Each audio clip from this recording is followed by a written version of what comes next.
Imagine waking up one morning to find your peaceful lake, the place you built your dream home beside, covered with dozens of vacation cabins you never approved. That's exactly what happened when the HOA decided my private property was theirs to exploit. They built, they sold, and they profited while I was expected to stay silent. But silence has its limits. What would you do if your lake, your pride, your sanctuary, was stolen right before your eyes? Because I chose a path that no one saw coming.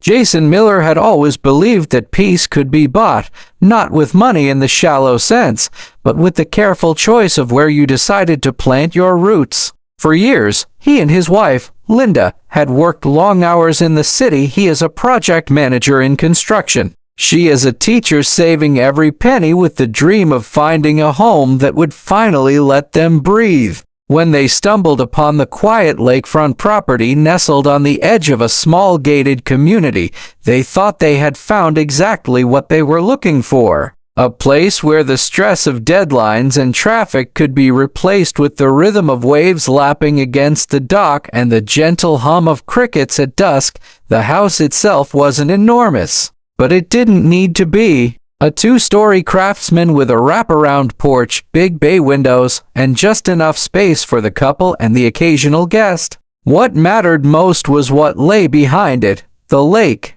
Spanning dozens of acres, its glassy surface reflected sunsets in fire-colored hues and held the kind of silence that made you forget the rest of the world existed. Jason often described it as owning a piece of time itself, because the water had a way of making everything else feel still. Life at first unfolded exactly as he had hoped. Early mornings were spent fishing off the dock with a cup of black coffee balanced precariously on the wooden railing. Linda filled her afternoons with gardening and painting by the water, capturing the ever-shifting skies on her canvas. Weekends were reserved for hosting friends who marveled at their good fortune. Sipping cold drinks on the porch while Jason grilled burgers and bragged about how city stress never made it past the driveway, neighbors trickled into their lives. Too, though Jason noticed right away there were two very different types. Some were kind, stopping to chat about the weather or complimenting Linda's flowers. They were people who, like him, wanted peace, privacy, and the quiet rhythm of the lake. Others, however, carried themselves differently. Their conversations were sharp, their smiles stretched thin, and their eyes seemed to linger on property lines, lawn conditions, and the placement of trash bins at the curb. These were the faces of the Homeowners Association, the HOA. At first, Jason barely paid attention. They sent occasional newsletters with reminders about lawn care, parking regulations, and community standards, but none of it seemed particularly invasive. He shrugged it off as the kind of minor bureaucracy you had to live with in exchange for clean sidewalks and a sense of order. Besides, the HOA meetings were held in a stuffy room at the clubhouse he rarely visited, and he figured what he didn't know wouldn't hurt him. But Linda noticed early signs that not everything was as tranquil as it appeared. On one evening walk, she pointed out how the HOA president, a man named Richard Dalton, stood outside his house with a clipboard, making notes as he surveyed nearby yards. Another time, she caught him staring at Jason's boat, which was tied neatly at their dock. "It's like he's cataloging us," she whispered one night. "Like we're exhibits instead of neighbors." Jason laughed it off, but he tucked the observation away. For months, life continued smoothly, if not uneventfully. Jason invested time and money into maintaining the property. He reinforced the dock, repainted the porch, and even installed solar lights along the path to the water. Everything he did was both practical and beautiful, the kind of improvements any neighbor might appreciate. But gradually, subtle friction began to surface. It started with a notice, polite in tone, but unsettling in implication. A letter arrived tucked under their doormat, reminding residents that all external modifications must be pre-approved by the HOA Architectural Committee. Jason frowned at it, because nothing he had done could reasonably be considered a modification. Painting a porch wasn't exactly groundbreaking construction. Still, he let it go, assuming it was some generic communication sent to everyone. Then came the neighborhood whispers. A couple down the road mentioned in passing that the HOA had been discussing long-term development opportunities for the community. Jason didn't think much of it until he overheard a conversation between Dalton and another board member at the marina one Saturday. They spoke in hushed but urgent tones, throwing around words like investors, expansion, and lakefront potential. The way Dalton's eyes swept over the water made Jason uneasy. As though the lake wasn't his sanctuary, but an untapped resource waiting to be exploited. Linda, more sensitive to these shifts, pressed Jason to pay closer attention. "They're circling," she warned. "They see this lake the way a developer sees empty land. And we're standing right in the middle of it." Jason nodded, though part of him still resisted the idea. The HOA, for all its nitpicking, surely couldn't interfere with his private property, could they? The lake was his. The deed said so. The very reason he'd purchased this house was because of that water. Surely no committee of neighbors with clipboards could change that. But then came the first real crack in the facade of peace. Dalton appeared unannounced one evening, striding up the porch steps with the confidence of someone who believed he belonged everywhere. He complimented the house, admired the dock, and then casually suggested that Jason consider allowing broader community use of the lake. His smile was tight, but his tone was firm. When Jason politely declined, Dalton's expression hardened for just a moment before he covered it with a laugh. "Of course," he said. "Just thought I'd ask. After all, this community thrives when we all share."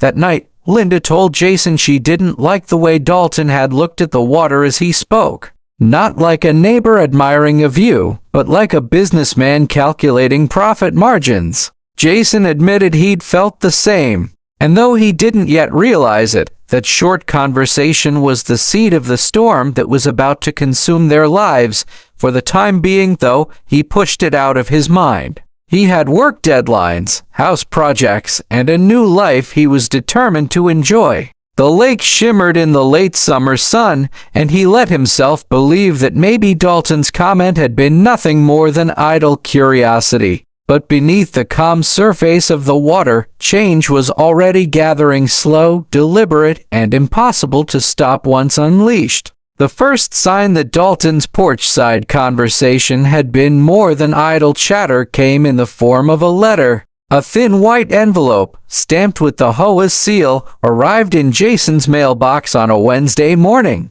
Inside was a notice accusing him of a violation of community standards. The offense? His dock lights. The letter claimed they were non-conforming fixtures that had not been pre-approved by the architectural committee and therefore must be removed immediately or face fines. Jason stood on the porch rereading the words, disbelief turning slowly into irritation. Those solar lights hadn't bothered anyone. They were low profile, soft glow, and practical, keeping the path safe at night. To call them a violation was absurd. Still, the letter was formal, stamped, and written with the authority of law. At dinner, Jason showed it to Linda, who shook her head with exasperation. "This isn't about lights," she said. "This is about control. They're testing you." Jason wanted to believe it was just a mistake, some overzealous rule enforcement gone too far.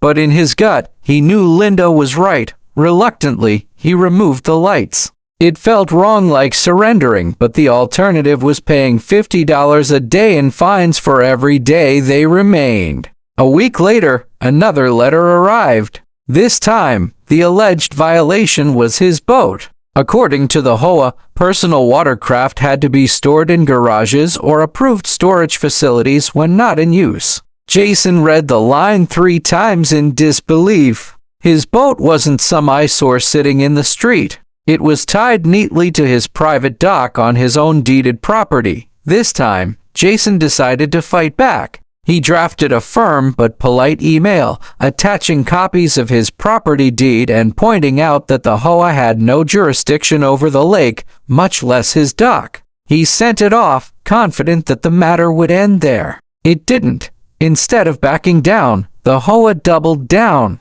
Another notice arrived, this one threatening escalating fines for continued non-compliance and warning that unresolved violations could result in legal action or liens against the property. Jason's stomach twisted as he read it. A lien meant they could target his home, his sanctuary. That night, he sat awake long after Linda had gone to bed, staring out at the dark silhouette of the lake. For the first time since moving in, it didn't bring him peace. It felt like a battlefield, and he was standing alone on one side, but Dalton wasn't finished. He began appearing more frequently, striding past the Millers' property with his clipboard, sometimes stopping to make notes, other times lingering just long enough to make his presence felt. Neighbors started whispering, too. Jason overheard snippets, complaints about him not being a team player, rumors that he was defying community standards.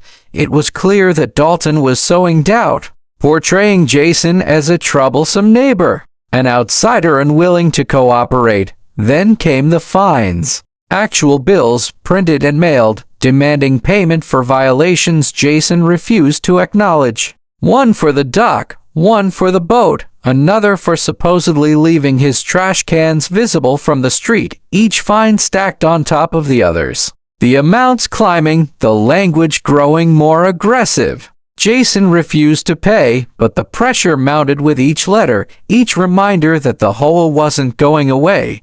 Linda tried to keep his spirits up, reminding him that the law was on their side. But Jason couldn't shake the sense of being cornered. Every morning, he checked the mailbox with dread, bracing for the next attack. And just when he thought things couldn't escalate further, they did. The HOA announced a special community project at the next meeting, the construction of vacation cabins along the lakefront. Marketed as a way to increase community value and create long-term investment opportunities, Jason nearly dropped the flyer when he saw it. Cabins on the lake. His lake. He attended the meeting, standing quietly in the back as Dalton unveiled glossy renderings of neat little cabins lined up along the shoreline. The room buzzed with excitement. "Imagine the revenue," Dalton said. "Imagine what this will do for property values." Jason's heart pounded in his chest as he realized what he was hearing. They weren't just meddling with lights and boats anymore. They were targeting the lake itself. When Dalton opened the floor to comments, Jason spoke up. His voice was calm but firm as he reminded everyone that the lake was private property, his property. He told them plainly that they had no right to build anything on it. A hush fell over the room, and for a brief moment, he felt the weight of his words sink in. But Dalton only smiled, that same tight, calculating smile he had worn on Jason's porch. "We'll handle the legalities," he said smoothly, "but we expect all residents to support the greater good of the community." The meeting ended with applause, not for Jason, but for Dalton. As people filed out, Jason caught snippets of conversation, neighbors gushing about the cabins, already fantasizing about rental income and tourism. He realized with a sinking heart that he was outnumbered. From that point forward, the pressure became relentless. Surveyors appeared near the lake, measuring, marking, and making notes. Construction trucks idled on the road, their presence a reminder of what was coming. Jason tried to stop them, waving his deed in the faces of workers and demanding they leave. Some backed off, others shrugged, saying they were just following orders from the HOA. Dalton, meanwhile, dismissed Jason's objections as misunderstandings, assuring everyone else that he was simply being difficult. The strain wore on Jason and Linda. Nights that had once been filled with peace were now restless, marked by arguments about what to do next. Linda urged him to contact a lawyer, but Jason hesitated. Lawyers meant bills, bills meant debt, and debt meant risking everything they had worked for. He wanted to believe he could stop the HOA on his own, but deep down, he knew he was fighting a machine designed to crush resistance. The turning point came when Jason discovered that the HOA had filed a claim in county records, attempting to assert community interest in the lake. It wasn't legal ownership, but it was enough to muddy the waters, to create a paper trail suggesting that the lake was no longer his alone. That single act changed everything. It gave Dalton the leverage he needed to move forward, and it left Jason scrambling. Desperation settled in like a weight on his chest. Every day he watched the survey stakes inch closer to the waterline, each one a nail in the coffin of the life he had built. He tried to rally other neighbors, explaining that if Dalton could take his lake, nothing was safe. Some listened politely, others avoided him altogether. Most were too enchanted by the promise of cabins and revenue to care, and so the isolation deepened. Jason found himself pacing the porch at night, staring out at the water with clenched fists. The lake that had once been his refuge now felt like a ticking clock, counting down to the moment when the bulldozers would roll in and everything he loved would be gone. Still, he refused to give up. He dug into county records, pored over bylaws, and consulted anyone who might offer advice. Piece by piece, he began to see a path forward not through compliance, but through defiance. The lake was his.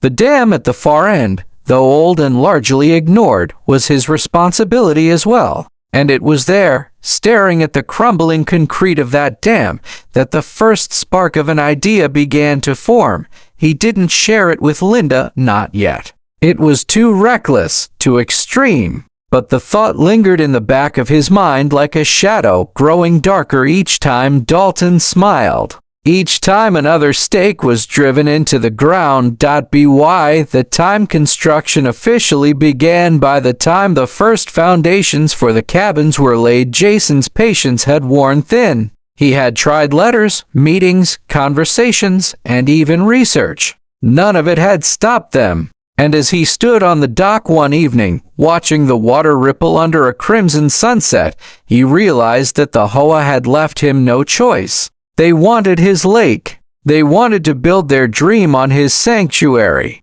But they had forgotten one thing. Without the lake, there could be no cabins, and Jason still controlled the dam. The morning Jason decided to act, the neighborhood was buzzing with excitement. Trucks rumbled down the street carrying lumber, gravel, and heavy machinery. Neighbors stood in clusters, pointing and chattering as workers prepared to expand the foundations of the first row of cabins. Dalton strutted among them like a conquering general, his clipboard clutched like a baton. Jason stood at the edge of his property, arms crossed, eyes fixed on the lake. His pulse pounded in his ears, each beat driving home the reality that today was the day. Weeks of pressure, humiliation, and bullying had brought him here. He had tried reason, he had tried warnings, but none of it mattered. The HOA wasn't just trying to take his property. They were trying to erase him, to crush him beneath their vision of community progress.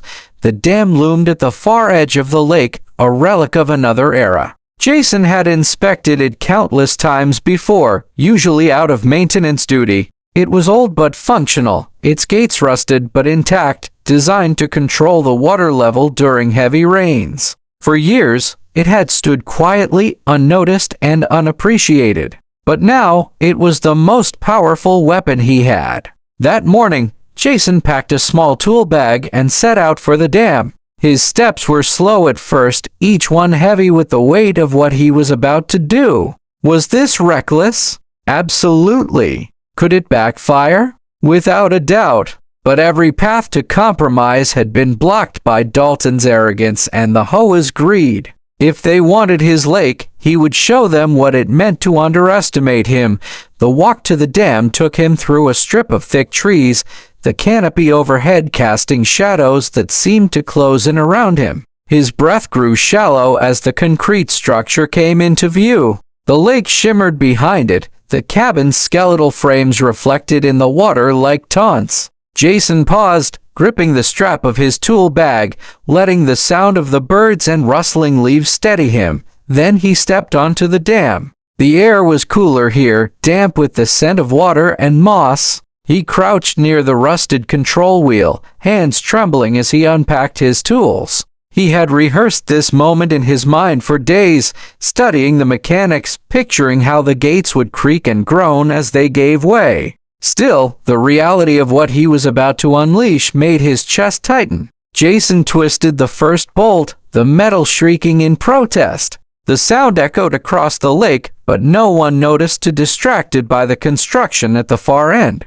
Sweat dripped into his eyes as he worked, muscles straining with each turn. Piece by piece, the mechanism loosened. Finally, with one last wrench of effort, the wheel groaned and shifted. The gate shuddered. And then, with a grinding roar, the water began to surge. At first, it was a trickle, just a murmur of liquid slipping through the cracks. But within seconds, the pressure built, and the trickle became a torrent. Water exploded through the opening, foaming white as it cascaded down the other side of the dam. The roar was deafening, a primal sound that reverberated in Jason's chest. He staggered back, heart pounding, as the lake began to churn. From across the water, shouts rang out. Workers stopped what they were doing, their heads snapping toward the dam. Neighbors pointed, their laughter replaced with confusion. Dalton's voice cut through the chaos, barking orders, but it was already too late. The cabin's foundations were the first to go. Cement footings, barely cured, cracked and crumbled as the water level dropped with shocking speed. Wooden beams toppled, crashing into the mud. Piles of gravel shifted and slid, swallowed by the sucking earth. Machinery sank into the muck, their operators scrambling to shut them down before they drowned. The scene unfolded like a disaster film, nature reclaiming what arrogance had tried to build. The lake drained steadily, mercilessly, leaving behind a barren bed of cracked mud and debris. Fish flopped helplessly in the shallows, birds screamed overhead, and the once pristine view that had fueled the HOA's grand vision was reduced to ruin. Jason watched from the dam, his chest heaving. A part of him trembled at the destruction, but another part felt something he hadn't felt in months: power. For once, Dalton and his army of enablers weren't in control.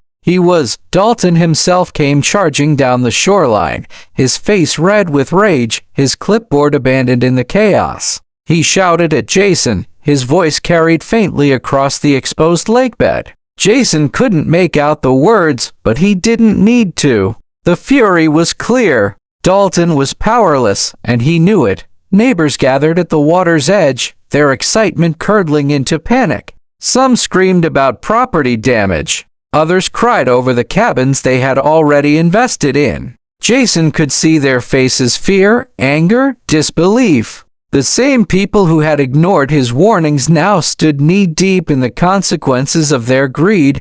The water continued to roar through the dam, unstoppable. Jason knew he couldn't reverse it now, not that he wanted to. He stood tall, shoulders squared, as Dalton raged from the shore. The man who had spent weeks trying to break him now looked small, flailing and shouting in the mud. Linda appeared then, running toward the commotion. Jason's stomach twisted as he saw her expression: shock, horror, and something else he couldn't quite name. She reached the shore, eyes wide as she took in the drained lake, the destroyed cabins, the chaos. When her gaze met Jason's across the barren stretch, her lips parted in a silent question. "What have you done?" Jason's chest tightened. He had known this would hurt her, that she would never have agreed to it. But he also knew that if he hadn't acted, they would have lost everything. This wasn't just revenge. It was survival. For a moment, time seemed to freeze. The drained lake stretched between them like a scar, the dam's roar filling the silence. Dalton raged, neighbors panicked, workers abandoned their equipment. And Jason stood on the dam, the weight of his decision pressing down on him. This was the breaking point, the peak of the storm. Everything that had led to this moment, the notices, the fines, the lies, the cabins, had culminated in one undeniable truth: the HOA had underestimated him. Jason raised his chin, his voice steady as he shouted across the chaos. "You wanted the lake? You wanted to build on my property? This is what you get." The words cut through the air, sharp as a blade. Dalton froze, his rage twisting into something else, fear. For the first time, the man looked uncertain, his power stripped away by the sight of the drained lake. The neighbors stared in stunned silence. Some shook their heads in disbelief. Others muttered about lawsuits and insurance. But none of it mattered in that instant. All that mattered was that Jason had taken back control.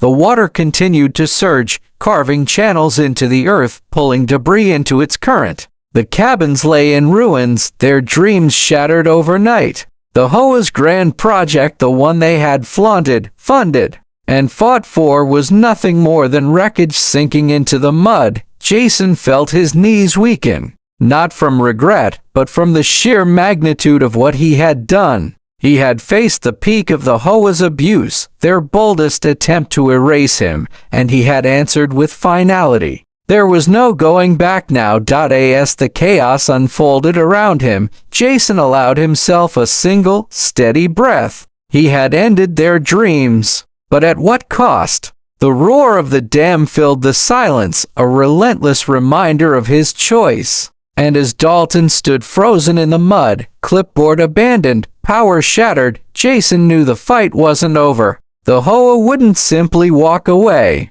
There would be consequences. There would be fallout, but in this moment, in the raw aftermath of destruction, Jason had won. He turned from the dam, his face pale but resolute, and whispered to himself words that would carry him into the storm to come. It's finally over. Or maybe, it's only just begun. The roar of the dam faded into the background as silence fell over the neighborhood, broken only by the distant sound of rushing water and the occasional groan of collapsing beams. Jason stood frozen for a long moment, staring at the empty lakebed that only hours ago had been his sanctuary. Now it was nothing more than mud, wreckage, and chaos. Neighbors scattered across the shoreline in disbelief, their designer shoes sinking into the muck. Some shouted angrily, pointing toward Jason like he had single-handedly brought about the apocalypse. Others stood in stunned silence, clutching their phones as if unsure whether to call the police, an insurance adjuster,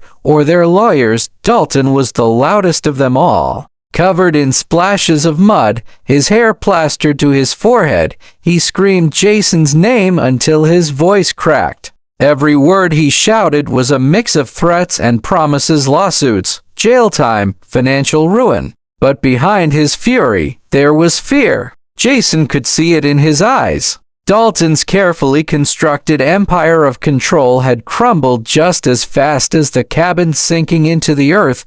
Linda reached Jason minutes later, her face pale and trembling. She didn't yell. She didn't cry. She simply looked at him with an expression that cut deeper than Dalton's rage. Disbelief, shock, and buried beneath it, a flicker of understanding. She knew why he had done it, even if she couldn't yet accept the cost. Jason, she whispered, her voice almost lost in the chaos. What happens now? Jason swallowed hard, unable to answer. Because the truth was, he didn't know. Why the next morning, the story had spread beyond the neighborhood. News vans lined the streets, cameras capturing every angle of the drained lake and the ruins of the cabins. Headlines blared across local stations: "Man drains lake, destroys HOA project overnight." Reporters camped outside Jason's property, shoving microphones at him every time he stepped onto his porch. Some called him reckless. Others painted him as a folk hero, a lone homeowner who had stood against the overreach of an HOA. Social media lit up with debates. Videos of the destruction went viral, spawning endless comments, memes, and heated arguments about property rights, HOA power, and what one man could do when pushed too far. But beneath the media frenzy, the legal storm began to gather. Dalton wasted no time filing lawsuits. The HOA claimed Jason had intentionally caused millions in damages, not only to the cabins but also to the community's reputation. They demanded compensation for every dime spent on construction, plus punitive damages. Dalton strutted into the courthouse as though victory was inevitable, confident that the law would side with his committee. Jason, however, wasn't defenseless. He had been preparing for this battle long before the water ever left the lake.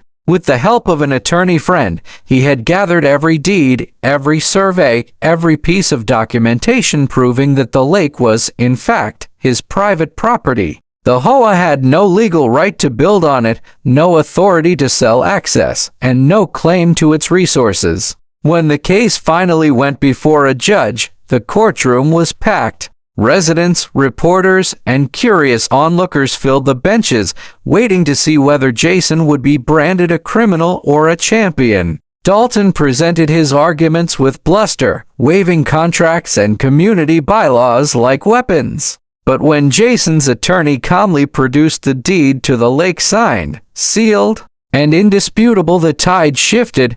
The judge's words rang clear. This court recognizes that the lake and its dam are private property, legally owned and maintained by Mr. Miller. The HOA had no authority to construct, sell, or profit from developments on said property. Gasps rippled through the room. Dalton's face drained of color, his arrogance collapsing under the weight of the verdict. Not only was Jason cleared of wrongdoing, but the HOA was ordered to pay restitution for damages caused to his property and for the illegal construction they had attempted to force upon him. Jason didn't smile. He didn't gloat. He simply nodded, relief washing over him like a quiet wave. He had won, but it didn't feel like victory. The aftermath rippled through the community like an earthquake. The cabins were abandoned, their skeletal remains left to rot in the mud. Investors who had been lured by Dalton's promises pulled out, demanding their money back. Lawsuits piled against Dalton personally, draining his finances and tarnishing his name. Within months, he resigned as HOA president, his once iron grip reduced to nothing more than bitter whispers from behind closed doors. The HOA itself was forced to scale back. Their power, once absolute, was fractured by legal fees, dwindling membership, and public humiliation. Neighbors who had once sided with Dalton now avoided eye contact, ashamed of how quickly they had turned against Jason. Others, quietly supportive from the beginning, finally voiced their gratitude, telling Jason that his defiance had saved them from being dragged deeper into Dalton's schemes. But victory came with scars. The lake took months to refill, its ecosystem disrupted by the sudden drain. Jason spent countless hours repairing the dam, restocking fish, and replanting vegetation. It would never quite be the same, though Linda slowly helped him see that sometimes scars were simply reminders of battles survived.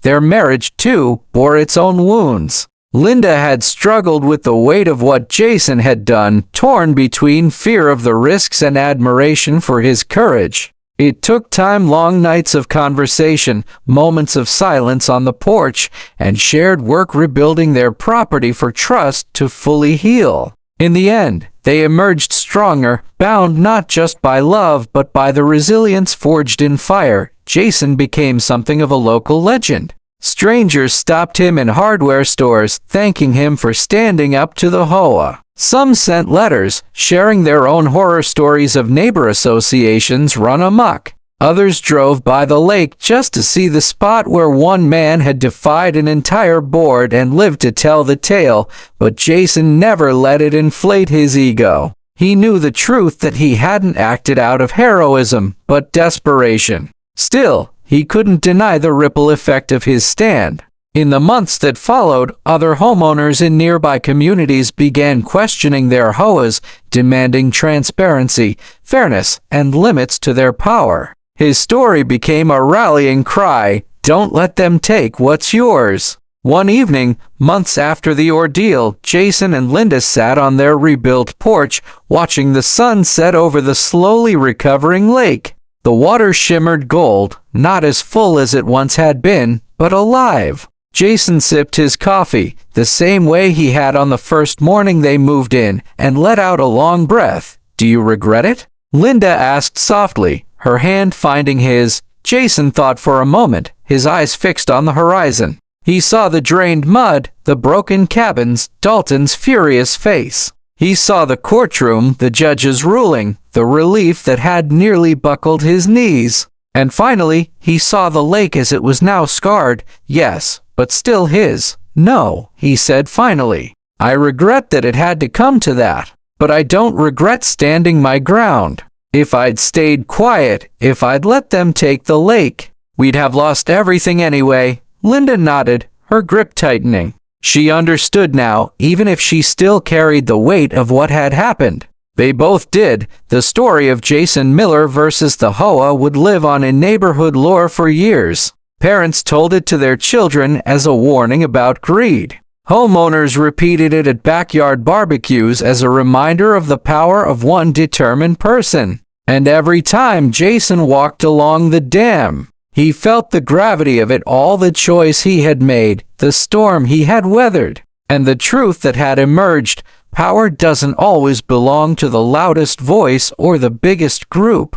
Sometimes it belongs to the one person willing to stand alone. Jason had stood alone on the dam that day, and though the cost had been steep, he had preserved not just his property, but his dignity, and as the lake shimmered in the fading light, he realized something important. Victory wasn't about destroying others. It was about refusing to be destroyed.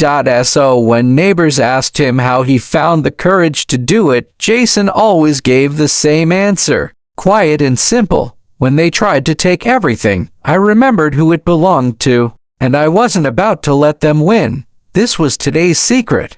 Every shed hides a secret, but remember, the shed never stays quiet for long. Until next time, Secret Shed Stories.